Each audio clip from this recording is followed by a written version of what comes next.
Eso, aguantamos todo el tiempo las ganas de ir al baño para ver el cometa Halley. Hay que aguantar 70 años, aguantamos la escuela, la facultad. Nos seguimos en hashtag internacional hablando de numeral canción protesta AL.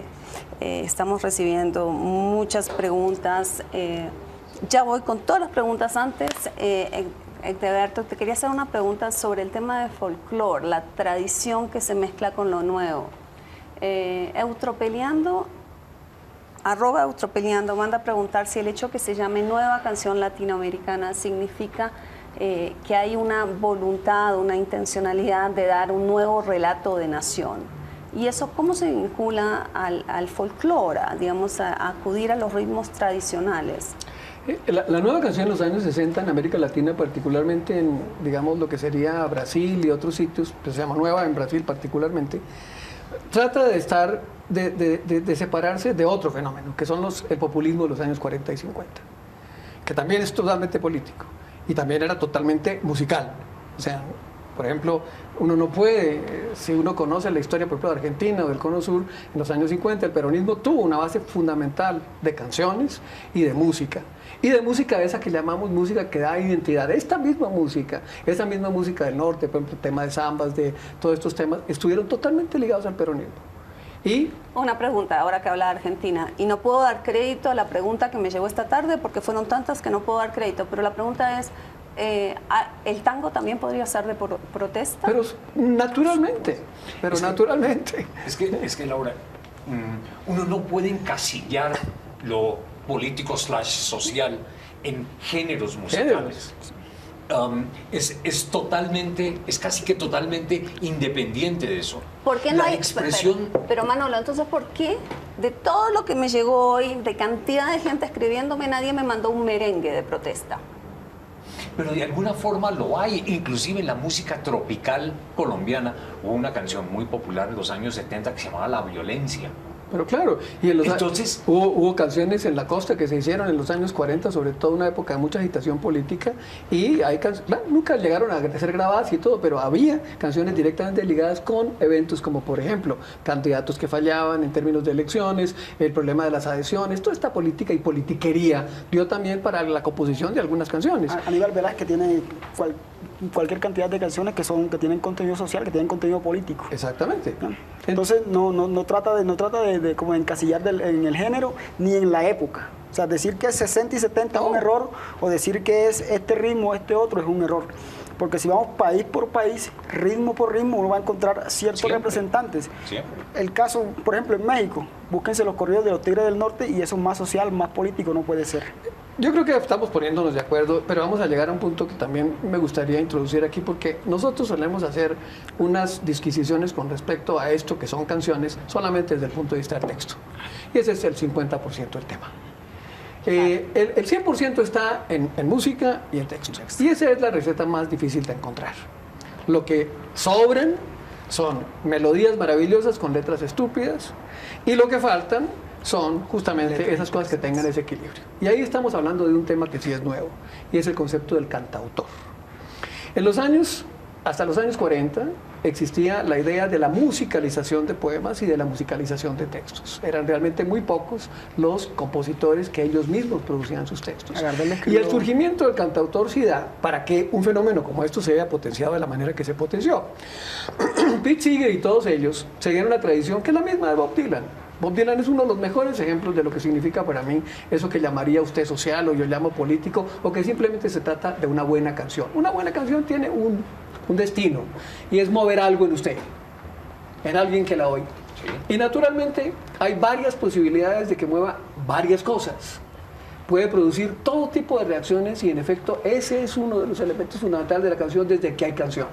O sea, hay una canción, ahora se me ocurre recordar una canción trovadoresca del siglo XIII que habla de las cruzadas, y la llama así, Palestina Lied. Es una canción que él idealizó con esa idea de la cruzada, y habla de un sitio donde no había estado y describe Palestina como era cuando él llegara allá. Y naturalmente es una canción profundamente política en ese momento. Entonces, volvamos al tema. La música, me preocupa la música. En el caso de Calle 13, por ejemplo. ¿De dónde viene esta gran transformación de lo que significa el vehículo en el que estamos diciendo estas cosas? El vehículo en el que lo estamos diciendo. analicemos musicalmente, digamos, qué es lo que tiene detrás una canción de Juan Manuel Serrat, que no es abiertamente panfletaria, pero que es profundamente política y que además es profundamente canción, porque está basada en una extraordinaria combinación de música y poesía. Y ahí es el tema donde venimos realmente a poder analizar las cosas. El texto no nos dice todo. Y naturalmente... Okay, pero entonces el texto no nos dice todo. ¿Qué dice el texto, por ejemplo? ¿Qué dice la música, por ejemplo? ¿Qué pensaría yo? Porque sospecho que a usted no le gusta Calle 13. No, conozco muy poco. Conozco muy poco. No es un problema que me guste o no. ¿Qué nos dice la Lo que pasa música? es que el que escribe canciones, o sea, las personas que escriben canciones en todos los géneros y estilos que existen sobre la tierra. Y eventualmente esa sensibilidad se va por el lado, si quiere, inane, a veces por el tema más romántico, a veces por el tema más social, político, de contenido, por llamarlo de alguna forma más genérica. Pero eso es ajeno al género musical en sí. La persona que lo escribe en su realidad musical. Usted preguntó por la música. Sí. Entonces, vamos a hablar de la música. Hablemos de la música. Entonces, hablemos de la música. Los años 30, cuando realmente aparece, por ejemplo, la canción francesa, la chanson française, la canción francesa, sí, que tiene todo lo que significó para Francia después, su gran momento de gran canción de los años 50 y 60, y que tenía, como dice Manolo, de todo. Había la canción realmente social, esa sí, la que tocaba el problema de las relaciones sociales, no el problema del imperialismo. Hay que diferenciar las cosas. Entonces, esa canción social, esa que abrió un camino buscando para esa gente que estaba en un momento importantísimo de transformación, y eso significa, digamos, vehicular un texto. ¿Con qué música? Con la música de la tradición. Con la música de la tradición. Las canciones que antes tenían una letra que no era muy significativa empezaron a tener ese otro tipo de letra significativa.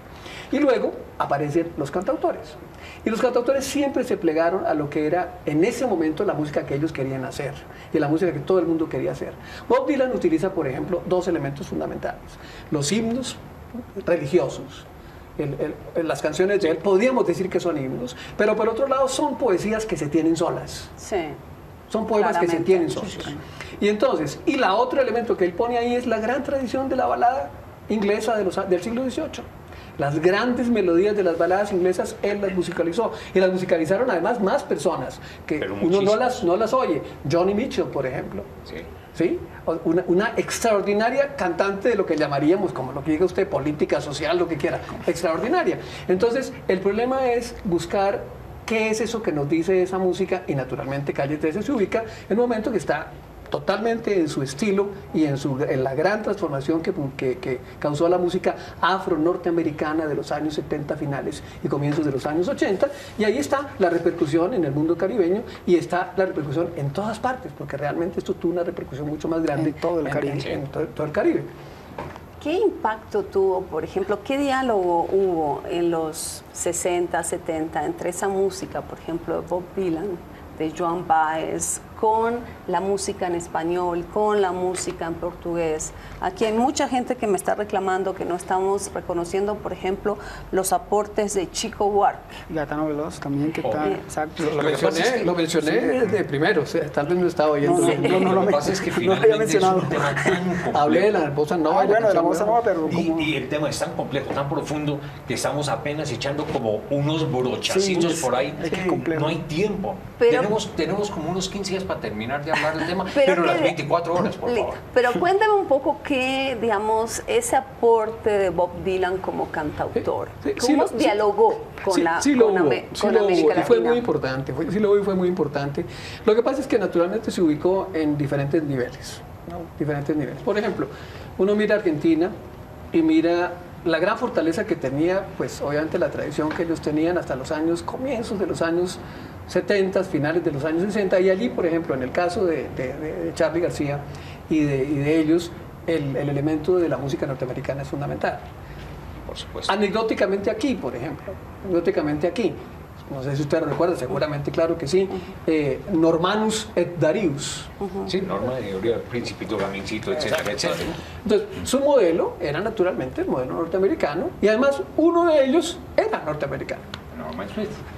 Víctor, y un grupo como Calle 13, ¿a quién acude? O sea, sus raíces musicales, ¿dónde están? ¿Dónde los encuentra? ¿De quién toma? Yo creo que el profesor ya lo ha dicho, ¿no? Calle 13 se alimenta de toda la tradición del Caribe, del Gran Caribe, y además retoma o toma esos elementos afroamericanos de la música que se gesta en los barrios populares de Nueva York. De ahí nace un poco la propuesta rapera, pero también está todo este va y vienes de música en el Caribe. Entonces se inserta perfectamente, porque Puerto Rico, de hecho se dice que la ciudad más grande de Puerto Rico es Nueva York, por ejemplo, y de ahí se nutre inicialmente, la tradición rapera viene de ahí, pero también los sonidos son de acá del Caribe nuestro. Que ese influjo se digrega en todo el Caribe, porque cuando uno acude a la champeta también encuentra ciertos elementos de esa música. Todo viene de lo mismo, todo viene de la Bueno. tradición, la fortaleza de la canción afroamericana. Vamos a las Más preguntas. el elemento que mencionaba hace un rato Egberto, y es el elemento religioso, verso responso, todo esto que hace parte tan importante, entre otras cosas, de hacer que las canciones sean lo que llamamos oreja, que hacen que sean tan fácilmente reproducibles y cantables como se vio anoche. Bueno, ahora aquí llega una pregunta, nos tenemos que ir a una pausa, pero le quiero dejar esta pregunta de Camilo C. ¿El vallenato también tiene canción protesta? Sí lo hay. Pero dejemos eso para después. Dejemos eso para después, nos vamos a una pausa. Antes de irnos, le dejamos un poquitito más de Calle 13. Ya volvemos. Aquí se comparte, lo mío es tuyo. Este pueblo no se ahoga con marullos. Y si se derrumba, yo lo reconstruyo. Tampoco pestaneo. Numeral Canción Protesta AL. Estamos recibiendo muchas preguntas. Ya voy con todas las preguntas antes. Egberto, te quería hacer una pregunta sobre el tema de folclore, la tradición que se mezcla con lo nuevo. Eutropeleando, @Eutropeleando, manda a preguntar si el hecho que se llame Nueva Canción Latinoamericana significa que hay una voluntad, una intencionalidad. Eso, aguantamos todo el tiempo las ganas de ir al baño para ver el cometa Halley. Hay que aguantar 70 años, aguantamos la escuela, la facultad. Nos seguimos en hashtag internacional hablando de dar un nuevo relato de nación. ¿Y eso cómo se vincula al folclore, digamos, a acudir a los ritmos tradicionales? La nueva canción en los años 60 en América Latina, particularmente en, digamos, lo que sería Brasil y otros sitios, que se llama nueva en Brasil particularmente, trata de separarse de otro fenómeno, que son el populismo de los años 40 y 50, que también es totalmente político y también era totalmente musical.